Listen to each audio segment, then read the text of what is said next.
Welcome to Kiwibred, an insight into the New Zealand thoroughbred breeding industry.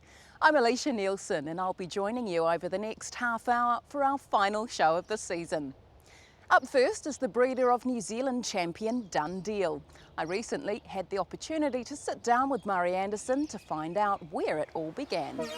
It's a Dundeel chiming in, and the pocket rocket from New Zealand claimed them in a stride, and it's a Dundeel race to the front at the 200 metre mark. This is an exercise gallop. He's moving away for one of the most impressive wins you'll ever see in the Derby. It's a Dundeel and a hand canter, wins it by 5 lengths.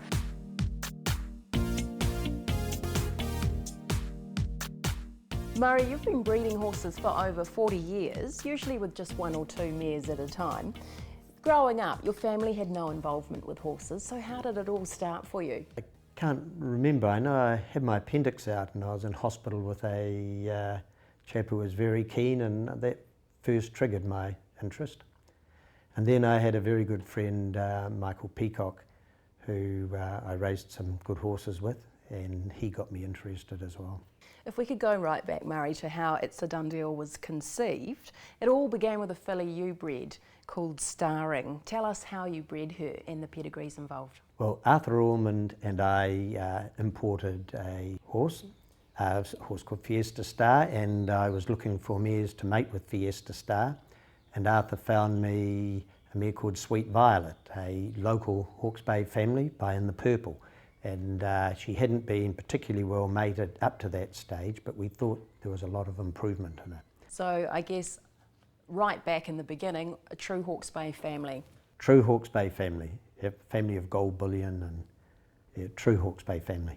Let's talk about Starring's racing career. She went on to win some wonderful races, including the New Zealand Oaks as a 3-year-old. You must have fond memories of her achievements. Oh, very much so. She was a very exciting horse. Probably didn't get the accolade she deserved, but she came back as a 4-year-old and won at weight for age, Group 1 weight for age. Starring was retired to stud. You went halves with Sir Patrick Hogan to breed a foal by Zabeel. But the foal, Star Real, encountered a problem in the paddock, didn't she? Yes, it was actually before she was broken in. We decided we'd race her, and she spread herself in the paddock and was unable to race at all. At that point you bought Sir Patrick out and you bred from Star Real yourself? Yes, Sir Patrick was very good to me. His health wasn't the best at the time and he was trying to cull some of his mares, and so he rang me up and said would I like to buy him out. I couldn't really afford to, but he said oh yes, and he made the price so attractive I couldn't afford not to. So yes, he was very, very good to me. Murray, very impressive breeding record from Star Real. What have been some of the standouts for you? Well, first of all, she's a very fertile mare. She's been to the stallion 7 times and conceived each time. Her first foal was very unlucky, a horse called Too Easy. He won 6 races and was very unluckily beaten in a stakes race. He's had a winner in Hong Kong. A horse called Get Real has won 5 in Singapore. We have a filly by Volkswagen called Viola that we're breeding from this year. She's been covered by Rip Van Winkle. And Dundeel was the 5th foal to race, so all the foals to race are winners. She's due to foal any day to Poimois, and then she's getting covered by High Chaparral. And obviously we'll bring her back to New Zealand after that mating. Dundeel was her 6th foal. How was the decision made to mate Star Real with High Chaparral? What was it about that cross that you liked? I really liked his race performance. I think it was probably the best performed racehorse to stand at stud in New Zealand. He was a very, as I say, he ran 3rd in the Arc de Triomphe twice, and they were his worst race starts. So it's not often we get the opportunity to breed from such a world-class horse at an affordable service fee here. How do you recall Dundeel as a foal? Did he stand out at all? I loved him. I used to go to Mapperley where he was being adjusted and raised and have a look at him. And I can recall going into the paddock with half a dozen foals there, and he was the smallest, and everyone used to rave about the other horses in the paddock. But to me, he was a standout. Small, but he had character and everything about him I liked.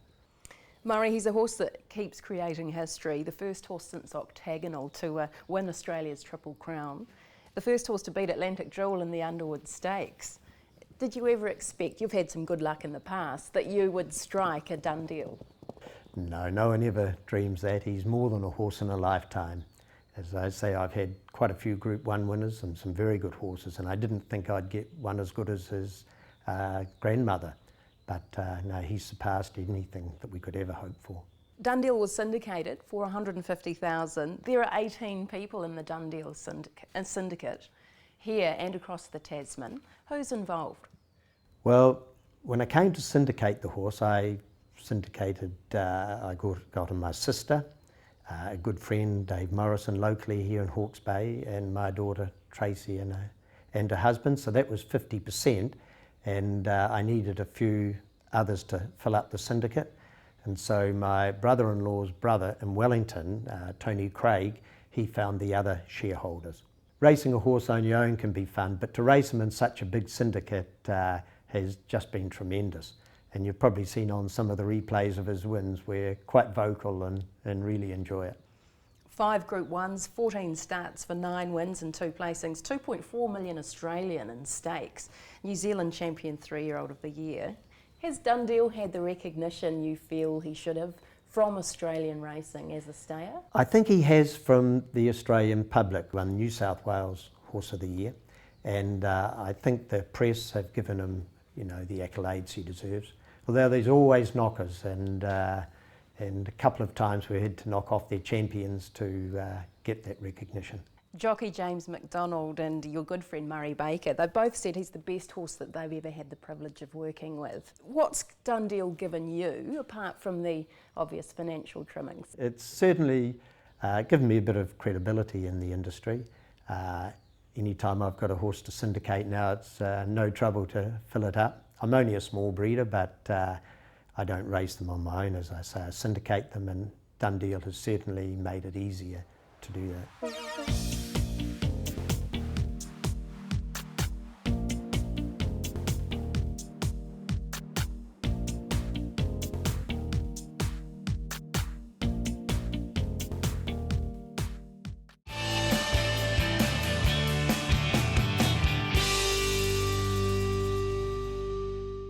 An exceptional product, raised in the finest environment, brought to you by a world-class team, where attention to detail, service, integrity and quality are second to none. It is where future champions are revealed and expectations are exceeded. It is where winning begins. New Zealand Bloodstock. Livamol continues to be Australia's leading coat conditioner for more than 50 years. Livamol is a proven formula with ingredients selected for their ability to improve coat and skin condition. Combine this with the Livamol grooming range for simply unbeatable results. For weanlings, yearlings, show, stud, stock or racing animals, whenever they need to look, feel or do their very best, Livamol is the secret. See the difference in just 14 days.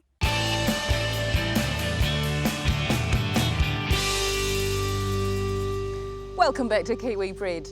We return to Cambridge Stud, where Cape Blanco's produced some stunning first season foals. I spoke to Marcus Corbin about the return of the Coolmore Shuttle sire.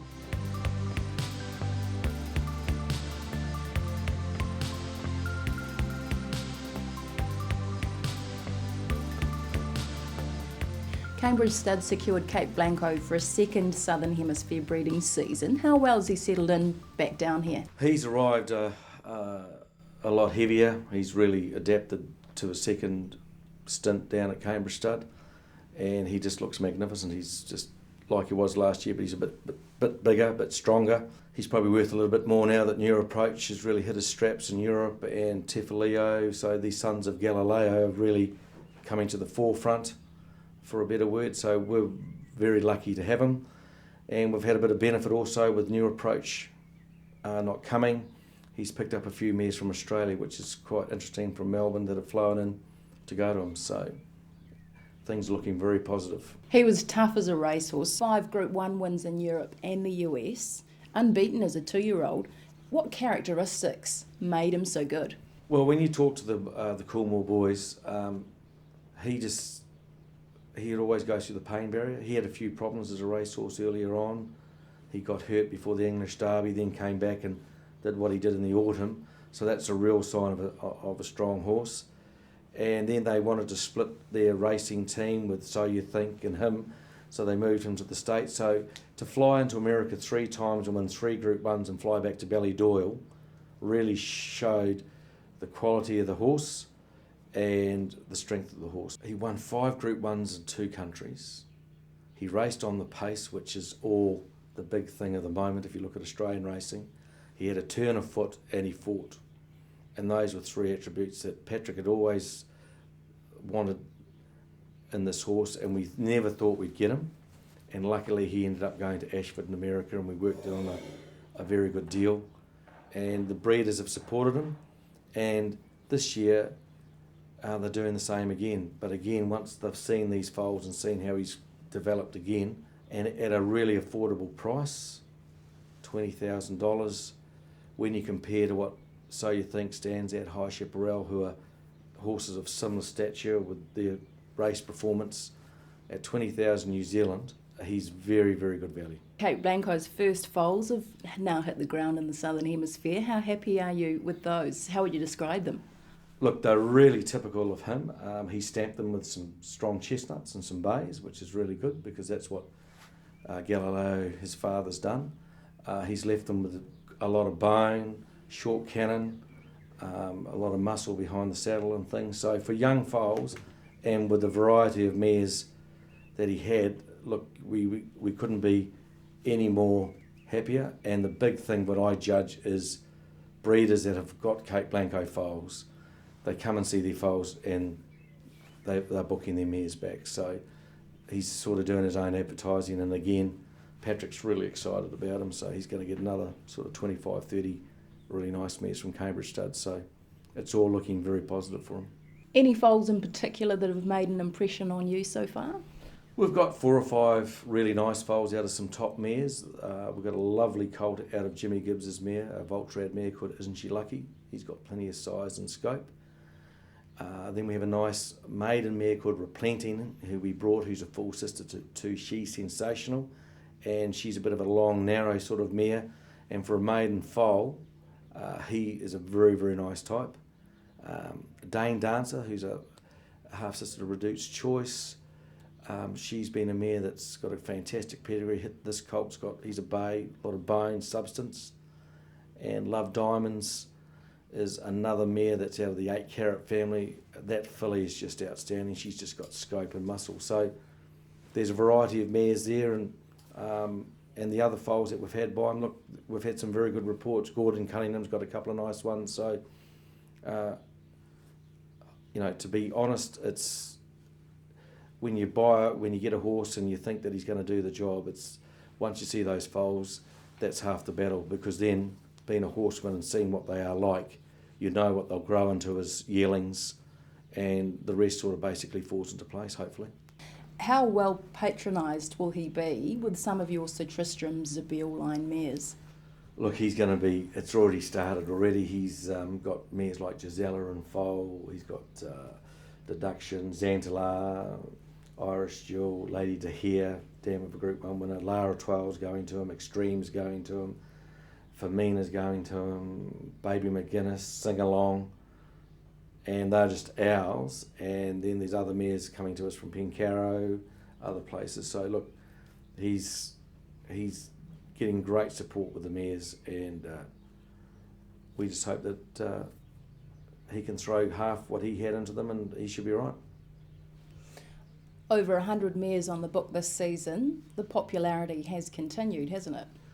Yes, but like everything else, we were sort of, his foals have really helped get his book over the mark. So everyone's sort of sat back, but again, his service fee is so well priced that I just, someone with a premier mare that wants to go to a horse that's had a book of over 140 his first year, he's going to get the numbers this year and the class of mares. he's going to have a really good start. And that's the most important thing I can tell breeders. You've got to go to these horses that are getting well supported by the studs, going to get them into the sale ring and get them into the Australian trainers' hands, because that is the only way that the horses are going to get a start. And it's very hard now to start a stallion just out of racing in New Zealand. You've got to be thinking Australia. So that's what we're trying to do.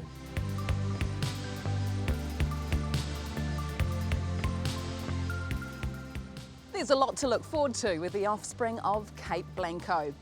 Well, it's now time for Kiwibred Abroad, and we offer something a little different this week. We head to Coolmore Australia, where champion New Zealand bred So You Think has his first crop of foals on the ground. But So You Think is 3 in front. Have you got Turenda second from Zipping? But So You Think wins his second. So You Think first. So You Think with a narrow advantage. So You Think by a neck from Carson House. They remain clear, and it's So You Think driven out towards the line, who's 2 to 3 lengths clear and will take his prize money through the £5 million barrier. Sebastian, no doubt the star attraction to your roster last year in both hemispheres was So You Think.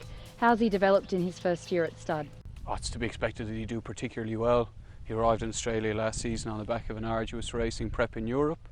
He's been allowed time to furnish, develop, let down. He's the most magnificent looking animal. He's got real presence, fabulous quality, great strength.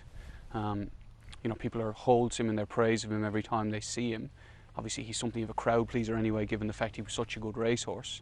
But physically, he's the most impressive animal you could imagine. He's got great bone, lovely shoulders, good hind leg, good hip, great depth of chest to him.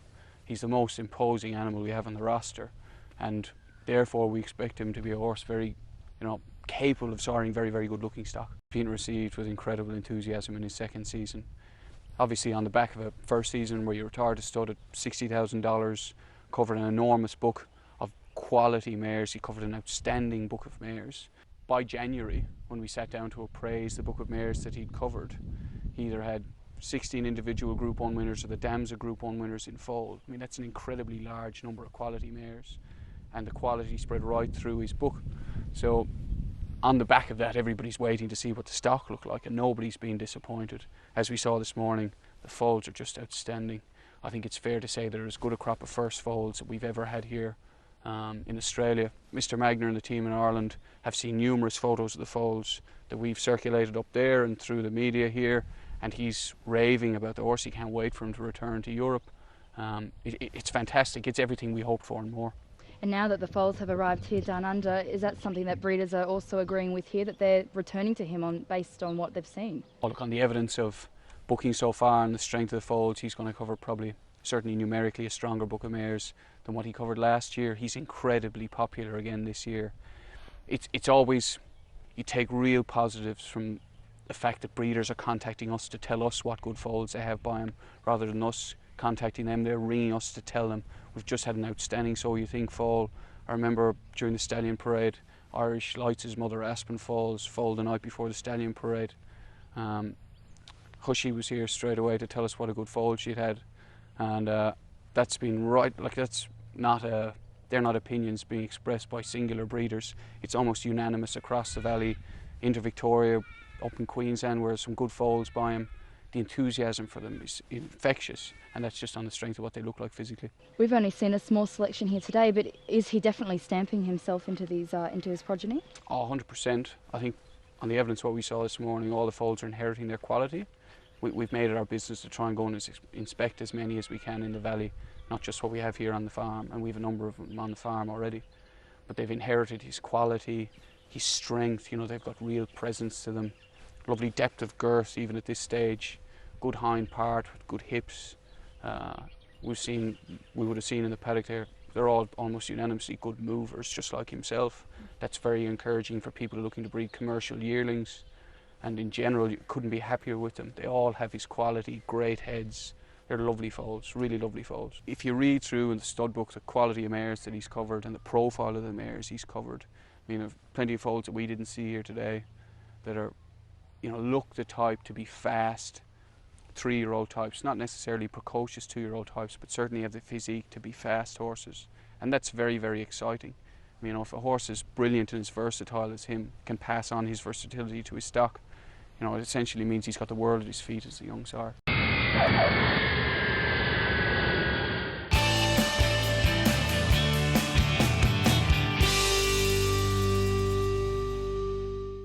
Power, the brand new source of exceptional speed at Cambridge Stud.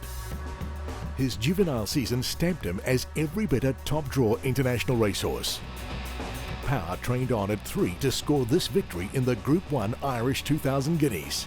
Power represents a proven sire line in the Southern Hemisphere, responsible for the likes of Sunline and Sea Change.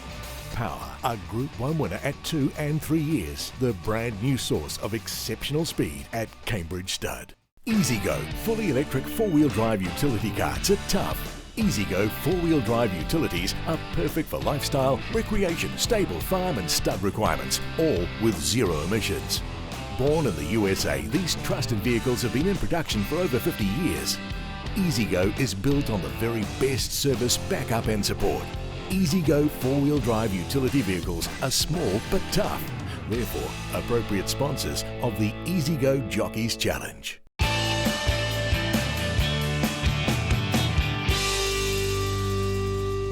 Berkeley Stud have been the quiet achievers of the South Island breeding scene, making a mark as commercial breeders. I spoke to Edwina Morris about the development of the farm and the role of resident sire Coates Choice.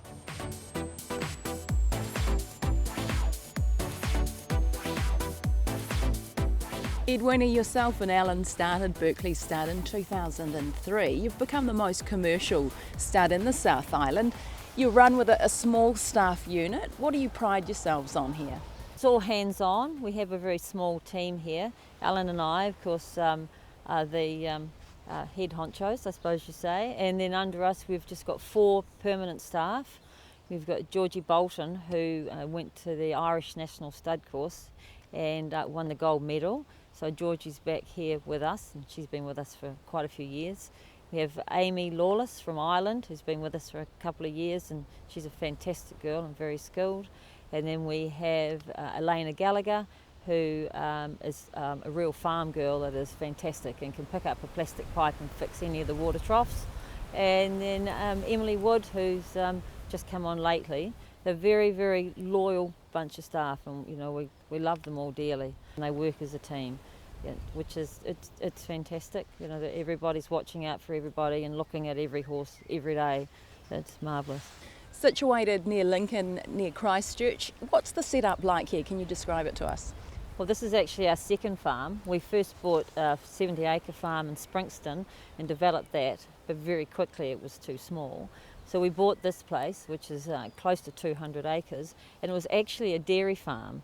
So it would be probably one of the few properties in Canterbury that was being converted to horses from dairy. Some days we think we should put the dairy sheds back in, but at the moment it's a stud farm. It's called Green Park, this area, and it's because it grows grass, like unbelievable grass. We've re-fenced most of the property. We've done about 27 kilometres of new fencing, and unfortunately due to the earthquakes our stables have been put on hold because the liquefaction went through part of our place where the house is, so building's been put on hold, but very soon we'll be able to get back into gear with that. Coates Choice, he arrived here at Berkeley 7 years ago now. He was an Aussie import. How pleased are you with the way he's progressed? Coates Choice has been so good to us, it's unbelievable really.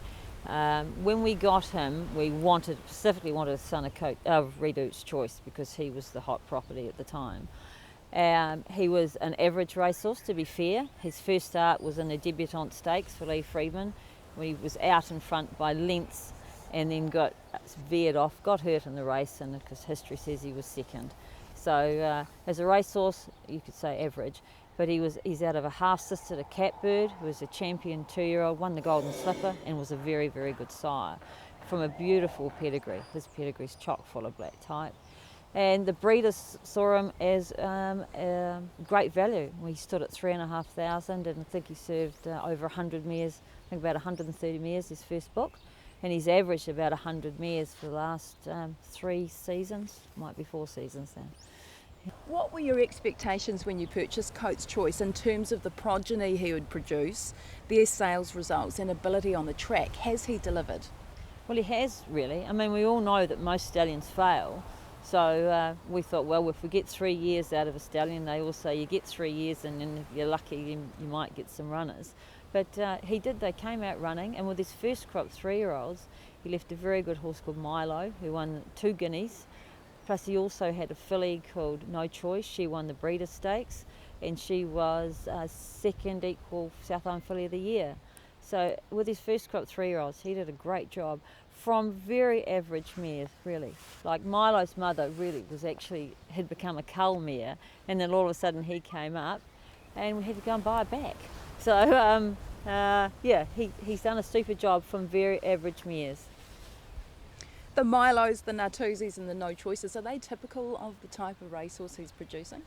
Yeah, I think so. They just want to run, and they've got tremendous attitudes, and this is the temperament of them as well. We get told about all the time. They're easy horses to train. They love to eat, and they stay settled. Trainers really like working with them. He covered over 100 mares in his first season. How's his book looking this season?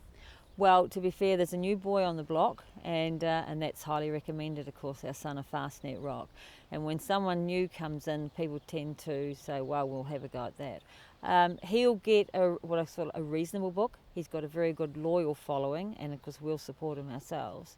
But his numbers will be down this year, because of highly recommended.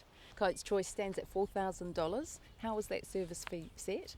People need to see that they're getting value for their money, and if they get a breeder filly foal, they've got to think that they can get out of it. Things are a little bit down, I'm sure everyone knows, in the industry, and we've got to try and encourage people to keep breeding, because a lot of breeders are sadly thinking that it's a good way to chew up money. But if you have your service fee set at a fair price, then they will keep breeding.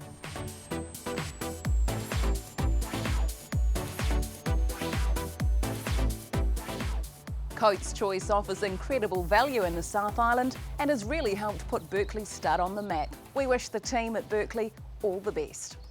Well, it's now time for our Dunston Horse Feeds Pedigree of the Week. The Oak Stud enjoyed a bumper New Zealand Cup week through the Kevin Myers-trained sons of Bachelor Duke, Scapolo and Spring Chair. Spring Chair claimed the cup on the final day, while Scapolo continued his relentless rise to the top with a smart front-running win in the Group 2 Copeland's Bakeries Mile. A 4-year-old gelding, Scapolo was bred by Dick Carriman's The Oak Stud out of its Zabeel mare Cadisa, a winner of 2 races in Australia. Stud General Manager Rick Williams bought Cadisa for the stud for Australian $50,000 at the Magic Millions broodmare sale in 2005. Captivated by her pedigree links to breed-shaping stallions Nureyev and his 3-quarter brother Sadler's Wells. Cadisa's sire Zabeel is out of Nureyev mare Lady Gazelle, while her Damn Wild Applause is by Sadler's Wells. The mating with Bachelor Duke was inevitable, as the Oak Stud stallion's Grandam was a full sister to Nureyev, and Williams had a feeling the line breeding would click. Scapolo has now won 6 of his 14 starts and looks a Group 1 winner in waiting. Among the star performers on his pedigree page are the stallions Woodborough and Performing Magic, and Hong Kong Group 1 winner Packing Winner. That trio descended from Scapolo's third dam, the Group 2 winning Noble Mark. The Oak Stud will sell a brother to Scapolo at next year's Karaka yearling sales. This week's Pedigree of the Week is proudly brought to you by Dunston Horse Feeds. Well, that brings to an end this series of Kiwibred. It's been a pleasure to bring you the show over the last 12 weeks, and I look forward to you joining us again in the new year for our Karaka yearling sales preview, Road to Karaka. Until then, take care and thanks for watching.